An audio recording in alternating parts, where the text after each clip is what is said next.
আসসালামু আলাইকুম। দূরের কাছে যে যেখানে বসে এই মুহূর্তে ভিডিওটা দেখছেন তাদের সবাইকে মাহফুজা কিচেন ভিডিওতে ওয়েলকাম। আজ ফুলকপি আলু টমেটো দিয়ে বোয়াল মাছ রান্না করব। বিশাল বড় সাইজের আপনাদের ভাই একটা বোয়াল মাছ কিনে এনেছে, একদম লাফাচ্ছে তাজা।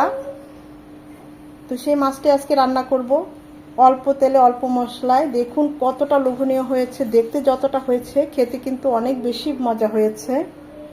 তা আমি কিভাবে আজকে এই ফুলকপি আলু দিয়ে বোয়াল মাছের ঝোল কারিটা করেছি সেটাই এখন আপনাদের সাথে শেয়ার করব।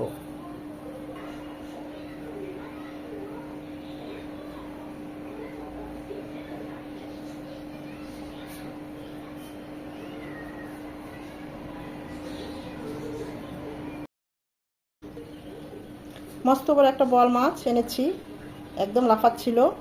তো মাঝখানের কিছু পিস নিয়েছি, পেটির আর মাথা লেজগুলো বাদ রেখে এই কয়টা পিস নিয়েছি। আজকে ফুলকপি টমেটো দিয়ে এই বোয়াল মাছটা রান্না করব। এখন এখানে দিয়ে দিচ্ছি সামান্য লবণ, সামান্য হলুদ গুঁড়ো, এক পিস লেবুর রস,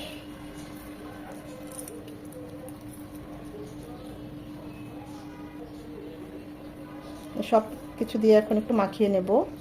রেস্টে রাখার কোনো দরকার নাই, আমরা ফুলকপি টমেটো এগুলো ভাজতে কাটতে কাটতে সব কিছু রেডি করতে করতে 5-6 মিনিট এমনি রেস্ট হয়ে যায়।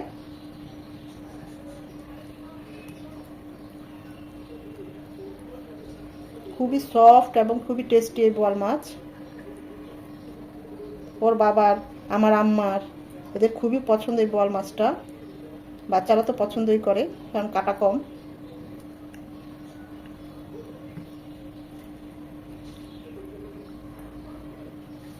এখন আমরা চুলায় চলে যাব। মাছগুলো ভাজার জন্য প্যানে দিয়ে দিচ্ছি সয়াবিন তেল। যে কোনো মাছ আমরা যখন রান্না করব সেক্ষেত্রে ভাজার ক্ষেত্রে খুবই সামান্য ভাজবো, জাস্ট এটি 1 মিনিট 2 মিনিট ভেজে নেব। বোয়াল মাছ তৈলাক্ত জাতীয় মাছ প্রচুর ফোটে, অবশ্যই এরকম একটা ঢাকনা ইউজ করবেন, তা না হলে ছিটে আসে। 1 মিনিট পর ওই পাশটা উল্টে দেবো। ওয়েদারটা খুব সুন্দর, প্রচুর বাতাস, ঝকঝকে রোদ।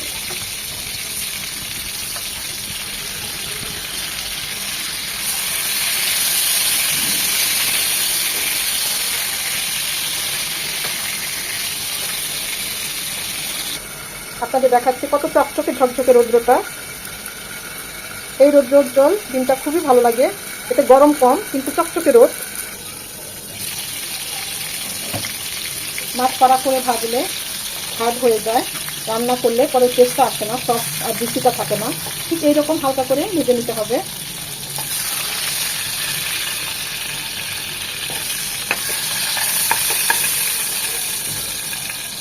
আবার চাইলে মাছগুলো কষিয়েও রান্না করতে পারেন, সেটাও খুব ভালো হয়।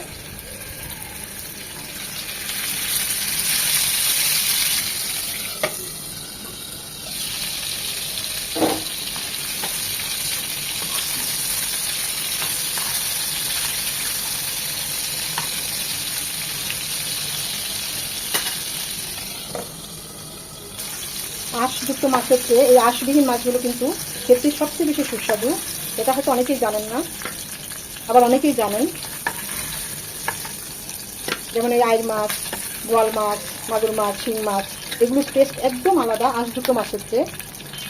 আমি এই তেলে ফুলকপিগুলো ভেজে নেব। আপনারা চাইলে ভাপিয়েও নিতে পারেন, আবার এরকম একটু ভেজেও নিতে পারেন। আমি 2 থেকে 3 মিনিট একটু ভেজে নেব। এখানে এক লবণ হলুদ কিছুই দেবো না, জাস্ট এই তেলে একটু ভেজে নেব। যারা আলু পছন্দ করেন এভাবে আলুটাও, একটা আলু এরকম একটু ভেজে নিতে পারেন ফুলকপির সাথে, এটাও খুব ভালো হয়। আমিও ভাবছি একটা আলু দিব কিনা দেবো। একটু বেশি ভাজবো না, ফুলকপিগুলো ভাজা হয়ে গিয়েছে। একটা আলু দিয়েই দেই। বড় সাইজের একটা আলু নিয়েছি। সামান্য একটু লবণ ছিটা দিয়ে দিচ্ছি আলুতে, সামান্য একটু হলুদ গুঁড়ো। একদম লাল লাল করবো না, এটাও জাস্ট 2 মিনিট ভেজে নেব।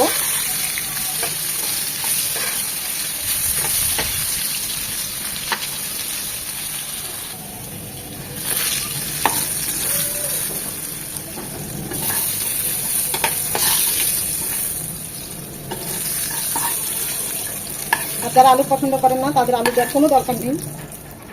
প্যানে দিয়ে দিচ্ছি সয়াবিন তেল 3 চামচের মতো, একটা বড় তেজপাতা 2 টুকরো করে দিয়েছি, তেজপাতাটা 10-20 সেকেন্ড হবে। তেজপাতাটা যা রিজন হচ্ছে ফুলকপির যে একটা গন্ধ থাকে, এটা অনেকটাই কম করে, গন্ধটা অনেকটাই কমে যায়। আমি তো দিই, আপনারা চাইলে দিতে পারেন, আবার চাইলে তেজপাতাটা স্কিপও করতে পারেন। 10-20 সেকেন্ড তেজপাতাটা হওয়ার পর একটা বড় সাইজের পেঁয়াজ কুচি, পেঁয়াজটা একদম লাল লাল হওয়ার কোনো দরকার নেই, এরকম নরম হয়ে এলেই উঁচু করে 1 চামচ আদা রসুনের পেস্ট, এখন 1/2 চামচ আদা 1/2 চামচ রসুন, এটাকে 1 মিনিট ভেজে নেব যেন আদার ভাজার গন্ধটা চলে যায়। আদা রসুনটাকে 1 মিনিট ভেজে নেওয়ার পর এখানে 1 চামচ মরিচ গুঁড়ো, 1 চামচ হলুদ গুঁড়ো, 1/2 চামচ ভাজা জিরে গুঁড়ো আছে, তো গরম পানি দিয়ে গুলিয়ে দেবো।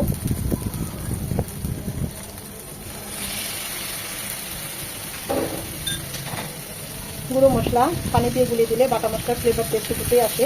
এছাড়া মশলাগুলো পুড়েও যাবে না, কষানোটাও খুব ভালো হবে। মশলাটা যত ভালো কষানো হবে রান্নার টেস্ট তত ভালো হবে, তাই সময় নিয়ে মশলাটা একটু ভালোভাবে কষিয়ে নিতে হবে।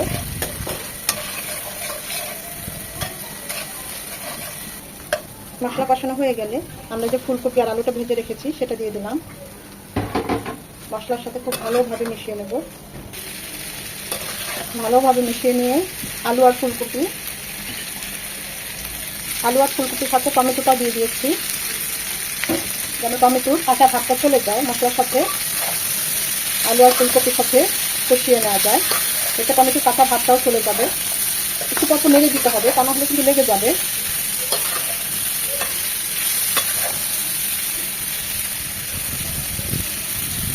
দিয়ে দিব সামান্য লবণ, যেন ফুলকপি টমেটো আলুতে লবণটা ঢোকে। এখন এটা কষবে মিনিমাম 3-4 মিনিট। মাঝে অবশ্যই আমি আরেকবার নেড়ে দিয়েছি। 3-4 মিনিট কষিয়ে নেওয়ার পর যখন দেখবো মশলার সাথে সব কিছু একদম গায়ে গায়ে মিশে গিয়েছে, টমেটোটাও কিছুটা গলে গিয়েছে, কাঁচা ভাবটা চলে গিয়েছে, এখন এই পর্যায়ে দিয়ে দিব ঝোলের জন্য পানি। আমি তো এখানে ফুটানো পানি দিচ্ছি। আমি এখানে 2 কাপ ফুটানো পানি দিলাম। ঝোলটা যে যেমন রাখতে চান ওই অনুযায়ী পানিটা দিবেন, কম রাখতে চাইলে কম দিবেন, আর একটু বেশি রাখতে চাইলে আর একটু বেশি দিবেন। এই পানিতে মাছ ফুলকপি এগুলো পুরোপুরি সেদ্ধ হবে। এখন এই ফুলকপিটা আলুটা পুরোপুরি সেদ্ধ হওয়া পর্যন্ত এটাকে 4 থেকে 5 মিনিট কুক করে নেব।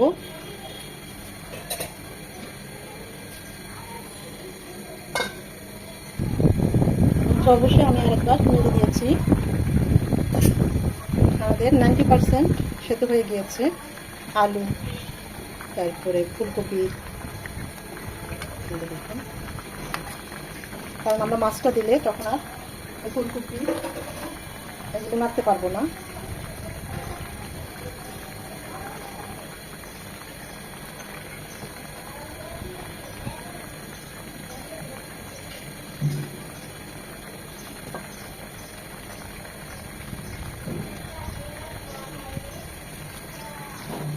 টেস্ট করেছি, ঝোলটা দেওয়ার পরে লবণের পরিমাণটা অনেকটাই কমে গিয়েছে, তাই দিয়ে দিচ্ছি স্বাদ অনুযায়ী লবণ। অবশ্যই টেস্ট করে দিবেন, কারণ আমরা কিন্তু কষানোর সময় লবণ দিয়েছি।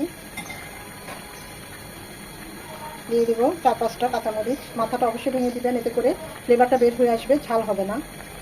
আর যারা ঝাল পছন্দ করেন মাঝখানে কেটে দিতে পারেন। এখন দিয়ে দিব আরও 1/2 চামচ ভাজা জিরে গুঁড়ো, এটা অবশ্যই দিবেন, রান্নার টেস্ট অনেক গুণ বাড়িয়ে দেয়। আর এটা দিয়ে সাথে সাথে ঢাকা দিয়ে দিবেন 2 থেকে 3 মিনিট, যেন জিরার ফ্লেভারটা আমাদের তরকারিতে মিশে যায়। এখন এটা কুক হবে মিনিমাম 8 থেকে 10 মিনিট। মাছগুলো উল্টিয়ে দেই।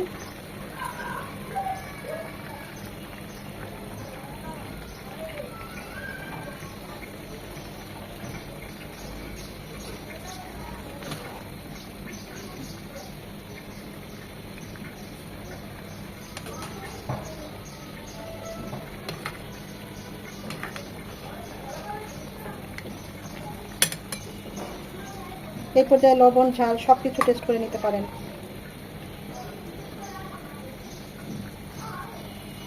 এটা হবে আরও 4 থেকে 5 মিনিট।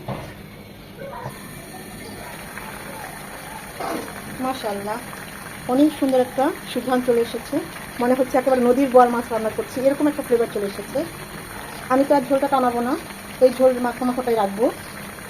সব শেষে নামানোর আগে ধনেপাতা কুচি দিয়ে নামিয়ে নেব।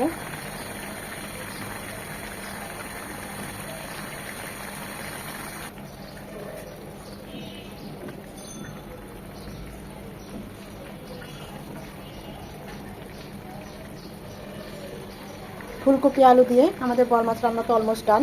এখন আমি চুলাটা অফ করে দেবো। মাশাআল্লাহ, দেখুন কালারটা কত সুন্দর এসেছে। ফুলকপি ডাটা, মানে ফুলকপির যে ডাটাগুলো, আলু টমেটো সব সেদ্ধ হয়ে গিয়েছে।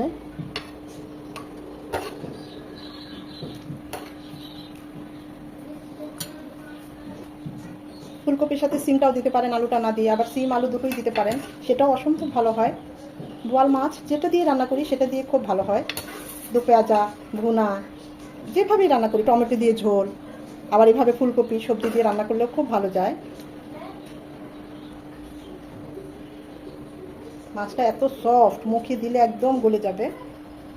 যেমন সুস্বাদু তেমন জুসি। এই ঝোলটা এরকম পাতলাই হয়, গরম গরম ভাত দিয়ে একদম জমে যাবে। অসম্ভব ভালো হয়েছে। নিজে রান্না করেছি সেজন্য বলছি না, অল্প তেলে অল্প মশলায়, খুবই সিম্পল রান্না। এভাবে যারা করে খেয়েছেন তারা তো জানেনই, আর যারা নতুন তাদের কাছে আমার একটা রিকোয়েস্ট থাকবে, একবার হলে এভাবে ট্রাই করবেন, খুবই ভালো লাগে। অনেক দিন মনে থাকবে এর স্বাদ, এইটুকু অন্তত বলতে পারি। ভিডিওটা দেখে যদি ভালো লেগে থাকে অবশ্যই একটা লাইক দিবেন, কারণ এই লাইকটা পরবর্তী ভিডিও করতে আমাকে উৎসাহিত করে, সাহায্য করে। সময় নিয়ে যারা এতক্ষণ ভিডিওটা দেখেছেন তাদের সবাইকে অসংখ্য ধন্যবাদ।